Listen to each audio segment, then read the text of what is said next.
He was born into elite wealth, highly educated, and given every opportunity. Yet on a crowded Belfast street, William Herdman stepped from the shadows to shoot his own cousin dead. The motive wasn't a robbery. It was a petty grudge over a cut family allowance that drove this black sheep mad. If you enjoy true cases where the law becomes the real mystery, subscribe, because these stories only get stranger. Today, we unseal the forgotten case file of high society's most cold-blooded public execution and see why the court had to decide if this man was truly insane or just dangerously entitled. To understand how a highly educated gentleman could commit such a brazen act of street violence, we have to travel back to May of 1862. At this time, Belfast was a booming industrial powerhouse, dominated by a handful of ultra-wealthy dynasties. Chief among them was the Herdman family, pioneers of the massive Irish linen industry. William Herdman was born directly into this world of immense privilege. He was given a top-tier education, endless societal opportunities, and a name that carried absolute respect. But while his family built empires, William chose a vastly different path. He rejected his responsibilities, sank into a life of misconduct, and completely blew through his own resources. Before long, he had fallen to absolute financial dependency, relying entirely on the charity of a wealthy female cousin just to survive. In the rigidly structured world of the Victorian elite, a family's public reputation was their most valuable asset, and a wayward relative was considered a highly dangerous liability. To manage the ongoing embarrassment of William's behavior, the Herdman family turned to a common but severe upper-class legal and financial mechanism: the enforced continental exile. William was summoned by his wealthy female benefactor and presented with a strict, legally binding ultimatum. She would provide him with a regular financial allowance, but it came with two absolute conditions. First, he was permanently barred from ever entering her home again. Second, he was required to remove himself entirely from Ireland and live across the English Channel on the European continent. To the public, this arrangement resembled a private, aristocratic version of the state's official ticket of leave system, a form of conditional license or early parole where a person's freedom depended entirely on their compliance with strict geographical and behavioral rules. For a time, William lived under this state of subsidized banishment, moving from city to city across Europe. However, the psychological toll of his dependency quickly began to warp his mind. Rather than feeling grateful for the financial lifeline that kept him out of the Victorian workhouses, William grew to deeply despise his situation. He viewed the conditional allowance not as charity, but as a humiliating psychological prison sentence. Isolated from his social circles and trapped in a state of perpetual financial vulnerability, his resentment festered into something deeply toxic. He became completely consumed by the bitter reality of his exile, growing more unstable with each passing month as he plodded away to reclaim his perceived birthright. Driven by an explosive mix of poverty and rage, William finally broke his exile agreement and slipped back across the Irish Sea into Belfast. He was entirely broke, his clothes were worn, and his psychological state had completely fractured. But he didn't return to beg for forgiveness. He returned for vengeance. As he walked the streets of his hometown, a bizarre and terrifying shift occurred in his mind. For reasons that baffled investigators, William's paranoia completely detaches from the female cousin who actually cut off his funds. Instead, his hatred fixates entirely on another wealthy, highly respected relative, his cousin, Mr. John Herdman. John was everything William was not, a successful, pillars of society gentleman who enjoyed the full backing of the family empire. In his twisted, parasitic mindset, William became absolutely convinced that John was a secret puppet master. He believed John was whispering lies into the ears of their wealthy relatives, orchestrating his social disgrace, and actively robbing him of his rightful inheritance. To William, his cousin wasn't just a successful relative. He was the sole reason for his ruin. With his target firmly locked in his mind, William began plotting his cousin's destruction with a chilling, methodical focus. He didn't confront John privately. nor did he send a legal notice through a solicitor. Instead, he chose to shadow his cousin's movements, tracking John's daily routines through the affluent, tree-lined suburbs of North Belfast. William spent days watching the patterns of the wealthy neighborhood, waiting for the perfect moment to strike when his target would be completely exposed. That moment arrived on an ordinary afternoon on the Cliftonville Road, just yards away from a prominent gentleman's mansion. William stationed himself in the shadows of the street, a heavy, loaded pistol concealed inside his coat. As John walked past, entirely unaware that his unhinged relative was tracking his footsteps, William suddenly stepped directly into his path on the cobblestone street. William aggressively demanded that John stop and speak with him, throwing out wild accusations about his cut allowance. John, knowing William's volatile reputation and seeing his erratic behavior, naturally refused to engage. He turned his back, attempting to walk away from the confrontation and continue down the street. That silent rejection was the final trigger.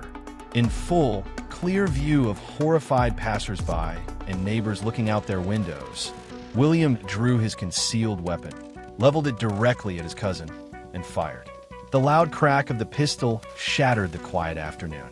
The bullet hit John with lethal accuracy, and he collapsed onto the pavement, bleeding out in the middle of the public street.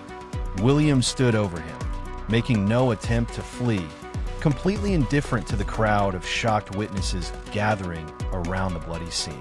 Because the shooting took place on a busy public road in broad daylight, the investigation that followed was instantaneous.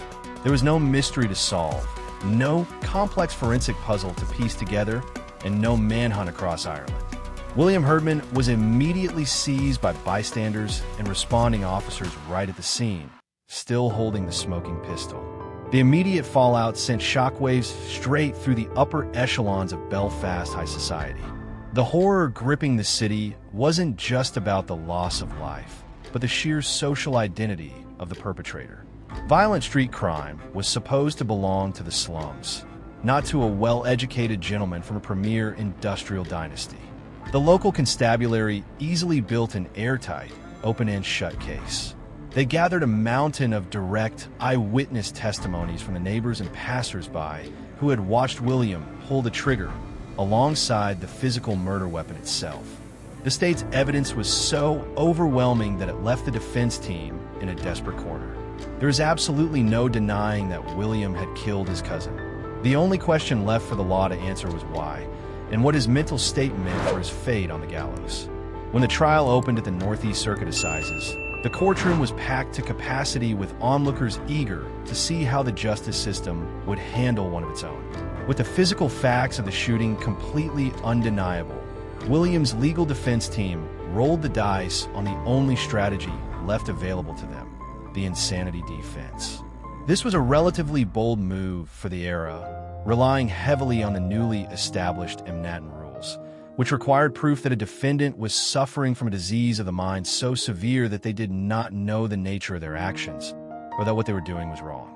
The defense presented a series of erratic, obsessive letters William had written during his exile, painting a picture of a man utterly consumed by a clinical, deep-seated paranoia.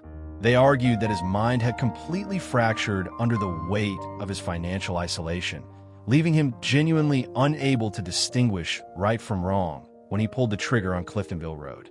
However, the Crown prosecutors launched a fierce counterattack.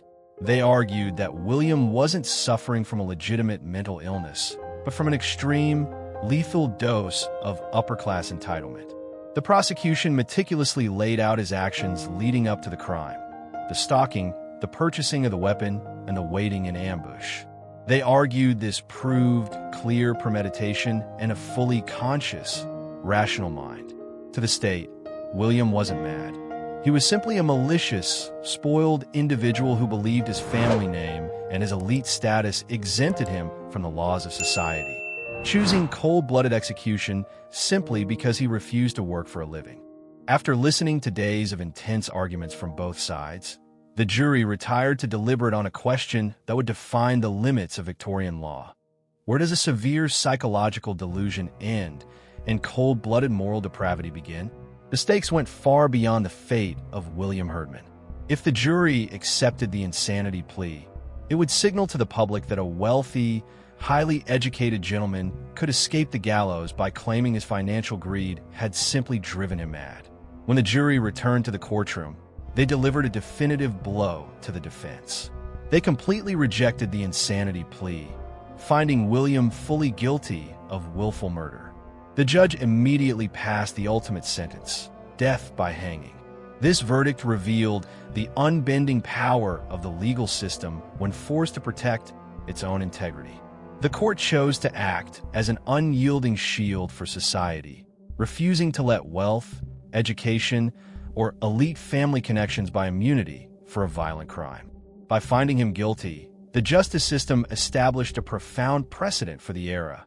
No matter how powerful a family dynasty might be, the law would not allow upper-class privilege to excuse a public execution on a civilian street.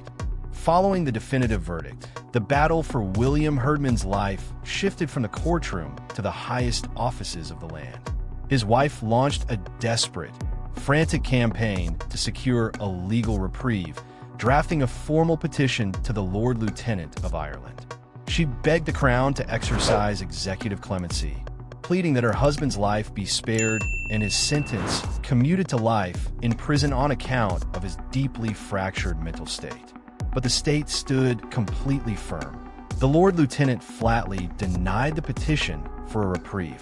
In the eyes of the government, granting mercy to an elite, highly educated gentleman who had executed a respected citizen in broad daylight would utterly destroy public trust in the administration of justice. It would send a message that the law had a soft spot for the wealthy.